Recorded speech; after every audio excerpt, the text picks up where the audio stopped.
নজিরবিহীন আন্দোলনে উত্তাল সচিবালয়, সরকারের বিরুদ্ধে কুর ষড়যন্ত্র, সংস্কারে বাধা এবং সরকারকে জিম্মি, ফেসে যাচ্ছে হাসিনার 10 আমলা। ডক্টর মোহাম্মদ ইউনূসের নেতৃত্বাধীন অন্তর্বর্তী সরকারের বিরুদ্ধে টানা তৃতীয় দিনের মতো রাজপথে আন্দোলন করেন সরকারি চাকরিজীবীরা। পরিস্থিতিতে চাপের মুখে পড়েছে অন্তর্বর্তী সরকার। সোমবার এমন খবর প্রকাশ করেছে ব্রিটিশ সংবাদ সংস্থা রয়টার্স। বাংলাদেশে লক্ষ লক্ষ আস্তাদ আব্দুল্লাহ রয়েছে, বেঁচে থাকতে এই সংস্কার কার্যক্রমের যদি বাধা বিশেষ করে সচিবালয় থেকে আসে, সেটা কঠোর হস্তে সেটাকে জনগণকে সাথে নিয়ে সেটাকে প্রতিরোধ করা হবে। দর্শক, টানা কয়েকদিন যাবৎ ধরে সচিবালয় কর্মকর্তারা যেভাবে আন্দোলন চালাচ্ছে, ডক্টর ইউনূস রীতিমতো চাপের মুখে পড়ে গিয়েছেন, এই খবর প্রকাশ করেছে যুক্তরাষ্ট্র। ইতিমধ্যে সচিবালয়ে যারা এরকম কর্মকাণ্ড করছে, আন্দোলন করে ডক্টর ইউনূসকে সরাতে যাচ্ছে, তাদের চিহ্নিত করা হয়েছে। আওয়ামী লীগের দোসরদের তালিকা প্রকাশ হয়েছে, ইতিমধ্যে কয়েকজন আটকও হয়েছেন। আসসালামু আলাইকুম, নতুন ভিডিও স্বাগতম। প্রিয় দর্শক শ্রোতা, আজকে আপনাদের জন্য খুবই গুরুত্বপূর্ণ ভিডিও নিয়ে এসেছি, যার কিছু অংশ আপনারা ভিডিও শুরুতে দেখেছেন। এবার দেখবেন সম্পূর্ণ ভিডিওদের বিস্তারিত। তার আগে ভিডিও অন করে যারা সাবস্ক্রাইব করেছেন তাদেরকে ধন্যবাদ, আর যারা এখনও সাবস্ক্রাইব করেন নাই তাদের কাছে অনুরোধ সাবস্ক্রাইব করে আজকে সম্পূর্ণ ভিডিও না টেনে একটা লাইক দিয়ে দেখতে থাকুন, তাহলে ভিডিওর মূল রহস্য বুঝতে পারবেন। তো দর্শক, চলুন কথা না বাড়িয়ে আজকে সম্পূর্ণ ভিডিও আমরা না টেনে একটা লাইক দিয়ে দেখে আসি। বাংলাদেশের প্রশাসনিক ব্যবস্থার কেন্দ্রবিন্দু সচিবালয়। এখানে করে উঠেছে নীতি নির্ধারণ, এখানে থেকে পরিচালিত হয় পুরো দেশের দিক নির্দেশনা। কিন্তু সে কেন্দ্রবিন্দুতে কি সরকার আজ জিম্মি? সংস্কার থেমে আছে, পরিকল্পনা বাস্তবায়ন হচ্ছে না, কারণ বাধা দিচ্ছে নিজেরাই সরকারি কর্মকর্তা কর্মচারীরা। হাসিনার দুর্নীতির স্বপ্নাজ্য টিকিয়েছিল সচিবালয়ের কর্মী অর্থাৎ আমলাদের পিঠে ভর করে। যখনই বিপ্লবীরা হাসিনার অপকর্ম, চুরি, লুটপাট, দুর্নীতির বিরুদ্ধে তদন্ত শুরু করলো, তখনই সচিবালয়ে ঘাপটি মেরে থাকা হাসিনার দালালেরা বিভিন্ন অপকর্মের ফাইলগুলোতে আগুনে পুড়িয়ে দিল। সম্প্রতি সরকার প্রশাসনিক সংস্কারের নানা উদ্যোগ গ্রহণ করেছে।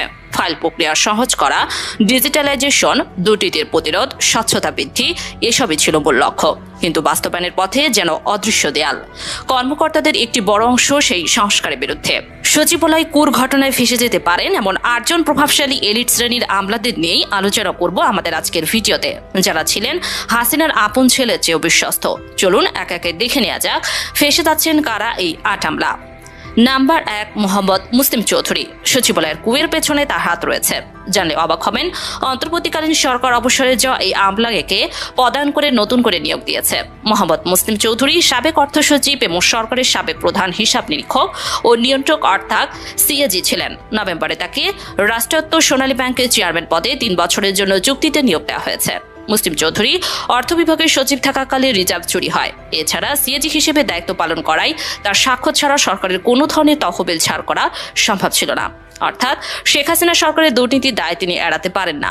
এছাড়া সরকারি বেসরকারি অংশীদারিতে চট্টগ্রাম বন্দর পরিচালনার দায়িত্বে বিদেশিদের হাতে তুলে দেওয়ার উদ্যোগ নেন এবং সর্বজনীন পেনশন স্কিমও তার ব্রেইন চাইল্ড বলা হয়। নাম্বার 2, হেলালুদ্দিন আহমেদ। সচিবালয় কাণ্ডের ঘটনায় নিশ্চিত ফেসে যাচ্ছেন হেলাউদ্দিন আহমেদ, কারণ এই হেলাল উদ্দিন আহমেদ ছিলেন হাসিনা সরকারের ভোট কারচুপির আরেকজন যোদ্ধা। ইসি সচিব হিসেবে শেখ হাসিনার আস্থার প্রতিদান হিসেবে বিভিন্ন নির্বাচনে কারচুপির অন্যতম হোতা ছিলেন তিনি। নির্বাচন কারচুপির দায়িত্ব সফলভাবে পালন করার পুরস্কার স্বরূপ 2020 সালে তাকে সিনিয়র সচিব করা হয়। 2022 সালে অবসরের পর তাকে সরকারি কর্ম কমিশন বা পিএসসিতে 5 বছরের জন্য সদস্য হিসেবে নিয়োগ দেওয়া হয়। বর্তমানে তিনি ওই পদে বহাল আছেন। সচিবালয় কুয়ের পেছনে ভালো করে খতিয়ে দেখলে ফেসে যেতে পারেন হেলালুদ্দিন। নাম্বার 3, আহমদ কাইকাউস। সচিবালয় অস্থিরতার পেছনে নিশ্চিতভাবে আহমদ কাইকাউসের নাম আসবে, কারণ আহমদ কাইকাউস ছিলেন শেখ হাসিনার বিশ্বস্ত আমলা। তিনি বিদ্যুৎ বিভাগের সচিব হিসেবে লম্বা সময় দায়িত্ব পালন করেন। দরপত্র ছাড়া অর্ধশতাধিক বিদ্যুৎ কেন্দ্রের লাইসেন্স দেওয়া এবং এসব লাইসেন্স দেওয়ার ক্ষেত্রে দুর্নীতির অন্যতম হোতা ছিলেন তিনি। বিদ্যুৎ প্রতিমন্ত্রী নজরুল হামিদের বিশ্বস্ত এই সহচরকে আদানির সঙ্গে বিদ্যুৎ চুক্তির মাস্টার মাইন্ডও বলা হয়। পরে প্রধানমন্ত্রীর মুখ্য সচিব হিসেবে পদোন্নতি পেলেও বিদ্যুৎ বিভাগের ওপর তার প্রত্যক্ষ নিয়ন্ত্রণ ছিল। বাংলাদেশ সরকারি পাসপোর্ট ছাড়াও যুক্তরাষ্ট্রের পাসপোর্টধারী এই আমলা সর্বশেষ বিশ্ব ব্যাংকে বাংলাদেশের বিকল্প নির্বাহী পরিচালক হিসেবে দায়িত্ব পালন করেন। যুক্তরাষ্ট্রে তার অঢেল সম্পদ রয়েছে বলে বিভিন্ন সময় অভিযোগ উঠলেও শেখ হাসিনার বিশ্বস্ত এই আমলার দুর্নীতি নিয়ে কখনোই তদন্ত হয়নি। তিনি এখনও বহাল তবিয়তে আছেন। নাম্বার 4, শহীদুল হক। ধারণা করা হচ্ছে সচিবালয় আন্দোলনের পেছনে শহীদুল হকের হাত থাকতে পারে, কেননা তার শত উপকর্মের আমল নামা রয়েছে সচিবালয়ে। শহীদুল হক ছিলেন শেখ হাসিনার অন্যতম বিশ্বস্ত পররাষ্ট্র সচিব। 2012 সালে তিনি পররাষ্ট্র মন্ত্রণালয়ের অতিরিক্ত পররাষ্ট্র সচিব হিসেবে দায়িত্ব পালন শুরু করেন। 2018 সালের 30 ডিসেম্বর তার চাকরির মেয়াদ শেষ হলেও সরকার তাকে একই পদে চুক্তিভিত্তিক নিয়োগ দেন। শেখ হাসিনার এই বিশ্বস্ত এই পররাষ্ট্র সচিব দেশের স্বার্থবিরোধী অনেক চুক্তির মাস্টারমাইন্ড। ভারতের সঙ্গে সম্পাদিত ট্রান্সশিপমেন্ট চুক্তি, চট্টগ্রাম মংলা বন্দর ব্যবহার, আশুগঞ্জ নৌবন্দর ব্যবহার, নামমাত্র ট্রান্সশিপমেন্ট মাশুল নির্ধারণে তার প্রত্যক্ষ ভূমিকা ছিল। অবসরের পর তিনি আমেরিকার গবেষণা সেন্টার ফর রিসার্চ অ্যান্ড ইনফরমেশনের পরামর্শ পর্ষদের সদস্য হিসেবে নিয়োগ পান।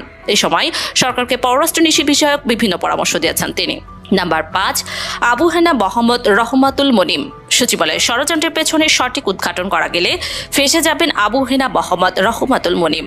এই আমলা অন্তর্বর্তীকালীন সরকারের দায়িত্ব গ্রহণের পর যদিও অপসারিত হয়েছেন, কিন্তু সচিবালয় তার আমল নামায় ছিল। এর আগে তিনি জাতীয় রাজস্ব বোর্ড NBR এর চেয়ারম্যান ছিলেন। এছাড়া বিবিসির চেয়ারম্যান হিসেবেও তিনি দায়িত্ব পালন করেছেন। NBR এর চেয়ারম্যান হিসেবে ডক্টর ইউনূসকে একের পর এক আয়কর মামলার হয়রানি করেন মুনিম। এখন নিশ্চয় বুঝতে পেরেছেন কেন সচিবালয়ের কুর ষড়যন্ত্র।